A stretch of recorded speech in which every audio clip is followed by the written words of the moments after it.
ஒண்ணு இவங்க கிட்ட இல்ல அவங்க கிட்ட போயிட்டு எங்களுக்கு இவ்வளவு சீட்டுக்கு இல்லைங்க, உங்களுக்கு ஒரு சீட்டு 2 சீட்டு 3 சீட்டு இப்படியே தான் கேட்டுட்டு இருக்கிற சூழல் வந்திருக்கு. விடு பயன்பா அதெல்லாம் கேட்டுட்டு இருக்கிறாங்க. ஆனால் இந்த நிலை மாற வேண்டும். இந்த நிலை மாற வேண்டும் என்றால் இங்க இருக்கின்ற இளைஞர்கள் நீங்கள் முதலில் புரிந்து கொள்ளுங்கள். இளைஞர்கள் புரிந்து கொள்ள வேண்டும். ஏன்னா சூழ்ச்சியால் நம்மை வாழ விடாமல் வளர விடாமல் நம்மை ஆண்டு கொண்டிருக்கின்ற கட்சிகள் எல்லாம் பிரித்துக் கொண்டிருக்கின்றார்கள். இது நம்ம என்னைக்கு நம்ம புரிஞ்சு கொள்கின்றோம் அன்னைக்குதான் நமக்கு முன்னேற்றம் வரும். ஆட்சி அதிகாரம் வேண்டும். 77 ஆண்டுகள் ஆகிறது நமக்கு விடுதலை கிடைத்து, இந்தியாவுக்கு விடுதலை கிடைத்து. ஆனா நமக்கு விடுதலை கிடைக்கல. இன்னும் அடிமைகளாக தான் இருக்கின்றோம். மதுவுக்கு அடிமையா இருக்கின்றோம், இவர்கள் சூழ்ச்சிக்கு அடிமையாக இருக்கின்றோம், வளர்ச்சி இல்லாத ஒரு சூழல் இருக்கின்றோம். இதெல்லாம் மாற வேண்டும் என்றால் நாம் ஒன்று சேருகின்ற காலம். அரசியல் அதிகாரம் அதுதான் முழுமையானது. தந்தை பெரியார் அவர்கள் எதற்கு தமிழ்நாட்டிலே இயக்கத்தை தொடங்கினார்? திராவிட இயக்கம் எதுக்கு தொடங்கினார் தந்தை பெரியார் அவர்கள்? ஏன் அடித்தள மக்கள், பட்டியலின மக்கள், தாழ்த்தப்பட்ட மக்கள், மிகவும் பின்பற்ற மக்கள் ஆள வேண்டும், முன்னேற வேண்டும் என்ற நோக்கத்திலேதான் தந்தை பெரியார் அவர்கள் திராவிட இயக்கத்தை தொடங்கினார். ஆனா இன்னைக்கு திமுக தலைவர் ஸ்டாலின் அவருக்கு சுத்தி யார் இருக்கிறார் தெரியுமா? அவர் சுத்தி ஒரு 4-5 அமைச்சர்கள் இருக்கிறாங்க. அந்த அமைச்சர்கள் அவருடைய நோக்கமே என்ன? அந்த அதிகாரத்தை வைத்து பணத்தை கொள்ளடிக்க வேண்டும் என்று. அந்த அமைச்சர்களுக்கும் சமூக நீதிக்கு சம்பந்தம் இருக்க? திராவிடம் என்று பேசுகின்ற ஸ்டாலின் அவர்களே, உண்மையிலே உங்களுக்கு திராவிட உணர்வு இருந்திருந்தால், இல்ல தந்தை பெரியாருடைய கொள்கையில் அதில் ஈடுபாடு உங்களுக்கு இருந்திருந்தால், உங்களை சுற்றி சமூக நீதி அக்கறை உள்ள அமைச்சர்களை நீங்கள் வைத்திருப்பீர்கள். ஆனா இன்னைக்கு யார வச்சிருக்கிறீங்க? ஏவாவேலுக்கும் சமூக நீதிக்கு சம்பந்தம் இருக்கா? KN நேருக்கும் சமூக நீதிக்கு சம்பந்தம் இருக்கா? சாகர் பாபுக்கும் சமூக நீதிக்கு சம்பந்தம் இருக்கா? அமைச்சர் பொன்முடிக்கும் சமூக நீதிக்கு சம்பந்தம் இருக்கா? இல்லையே. இவங்கதானே உங்களை சுத்தி வச்சிருக்கீங்க. இவங்களுடைய ஆலோசனைப்படிதான் நீங்க நடந்துக்கிறீங்க. தமிழ்நாட்டில் ஒரு ஜாதிவாரி கணக்கெடுப்பு நடத்தணும்னு எவ்வளவு போராட்டம் பண்ணிட்டு இருக்கிறோம்.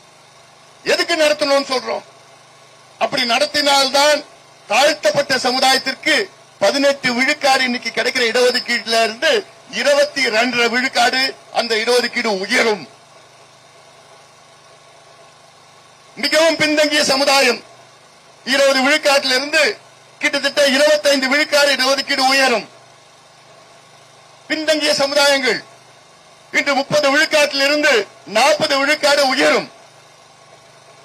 இதற்காகத்தான் சாதிவாரி கணக்கெடுப்பு நடத்த வேண்டும் என்று சொல்கின்றோம். அது மட்டுமல்ல, இந்த கணக்கெடுப்பு நடத்தினால்தான் 69 விழுக்காடு இன்று நமக்கு கிடைக்கின்ற விழுக்காடு இடஒதுக்கீடு தக்க வைக்க முடியும். இல்லையே உச்ச நீதிமன்றம் அதை ரத்து செய்து விடுவார்கள். அது நான் நிச்சயமா சொல்ல நடக்க போகுது, நடக்கக்கூடாது. ஆனால் நடக்கும், நடக்கலாம். இதை புரிந்து கொள்ளுங்கள். எங்களுக்கு சமீபத்தில் 10 நாள் முடி கள்ளக்குறிச்சியில் நடந்தது தெரியலமா? என்ன நடந்தது தெரியுமா? என்ன நடந்தது? கள்ள சாராயம் குடிச்சு 65 பேர் இறந்தாங்க. 65 பேர் கள்ள சாராயத்தை குடிச்சு இறந்தாங்க. அந்த 65 பேர்ல 60 பேர் யார் தெரியுமா? தாழ்த்தப்பட்ட சமுதாயத்தை சார்ந்தவர்கள். 60 பேர் தாழ்த்தப்பட்ட சமுதாயத்தை சார்ந்தவர்கள், பட்டியலின சமுதாயத்தை சார்ந்தவர்கள். அவங்க எல்லாமே கூலி வேலை, கூலி தொழிலாளர்கள். அவங்க முன்னேற்றம் வாழ்க்கையில இல்ல. 77 ஆண்டுகள் விடுதலை அடைஞ்சும் அவங்களுக்கு எந்த முன்னேற்றமும் இல்ல. இந்த மக்களை குடிகாரனாக ஆக்கிய இந்த முக்கியமா திமுக குடிச்சு குடிச்சு குடிச்சு குடிங்க குடிங்க குடிங்க குடிங்கன்னு அந்த சாராயத்தையும் டாஸ்மார்க்கையும் கள்ளச்சாரத்தை திணிச்சு திணிச்சு திணிச்சு இன்னைக்கு மது இல்லாத இருக்க முடியாத ஒரு சூழல். ரத்தத்துல அந்த சாராயம் இல்லாம இருக்க முடியல அவங்களால. காரணம் யாரு? திமுக காரணம். திமுக காரணம். இதெல்லாம் நீங்கள் சிந்தியுங்கள். அவங்க கொடுக்கிற காசு போட்டு காசு 2 நாள் 3 நாள் கொடுத்துட்டாங்களா, என்னென்ன கொடுத்தாங்கன்னு கொடுத்துட்டு இருப்பாங்க நேரம். அவங்களை பொறுத்த வரைக்கும் தேர்தல்னா கொள்ளடிச்ச காசு, சாராயத்துல கொள்ளடிச்சு, கள்ள சாராயத்துல கொள்ளடிச்சு, கஞ்சாவில கொள்ளடிச்சு, அதுக்கப்புறம் அபின் காக்கேன் ஹெரோயின் இந்த போதைப் பொருள் அதுல கொள்ளடிச்சு அதுல வர வருமானத்துலதான் உங்களுக்கு 500, 1000, 2000, 3000, 4000. இடைத்தேர்தல் இன்னும் 5000. அவங்களுக்கு என்ன, இங்க போனா இந்த ஊருக்கு போனா இந்த ஓட்டு போயிடுவா, இந்த காலனிக்கு போனா இந்த ஓட்டு வந்துடும். அதுதான் கணக்கு அவங்களுக்கு. உங்களை ஓட்டு வங்கியை தான் தவிர உங்களை மனுஷனா பாக்குறது கிடையாது. உங்களை மனுஷனா அவங்க திமுக பாக்குறது கிடையாது. ஓட்டு வங்கி இவங்க ஓட்டு போட்டு விடுவாங்க, அவ்வளவுதான். நம்ம என்ன கேட்கிறோம்? மான மரியாதை கேட்கிறோம், சுய மரியாதை கேட்கிறோம், கௌரவமா வாழணும். நமக்கு நம்ம பிள்ளைங்க படிக்கணும், படிச்ச பிள்ளைங்களை வேலை கிடைக்கணும், சுயமரியாதையா இருக்கணும். அதான நம்ம கேட்கிறோம். அது இவங்களால கொடுக்க முடியுதா? 10 வருஷம், 20 வருஷம், 30 வருஷம், 40 வருஷம் இல்ல, 77 வருஷம் ஆகுது. 77 வருஷம் ஆகியும் இவங்களால நம்மை சுயமரியாதை வாழ வைக்க முடியவில்லை. இனி அவனை நம்பி பிரயோஜனம் கிடையாது. ஒதுக்குங்க அவங்கள, ஒதுக்குங்க அவங்கள, ஒதுக்குங்க. போதும், இவர்கள் ஆண்டது போதும். இனி நாம் ஆள வேண்டும். நாம் ஆளுகின்ற காலம் வந்து விட்டது. நம்முடன் எவ்வளவு திட்டங்கள் இருக்கிறது. இவங்க கிட்ட திட்டமா வச்சிருக்கிறாங்க.